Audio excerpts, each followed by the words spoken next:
Today we fitted a Starline S9 to this Fiat 595 Abarth.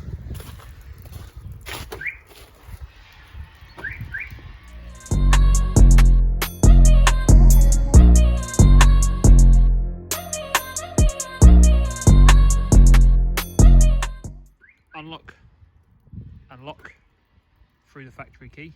We unlock the vehicle and the driver ID tag is present. The vehicle will unlock, the alarm will not sound, and the vehicle will start. Unlock the vehicle and the tag is not present. The vehicle will not start. And after a short period of time, the hazards will start to blink, the horn will sound, and the siren will sound.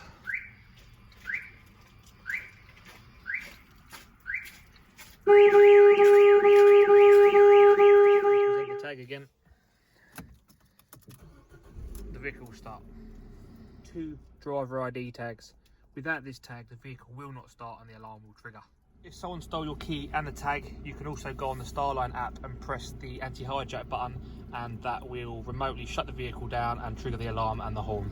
We also fit pin code override button and also a flashing blue LED for extra visual deterrent.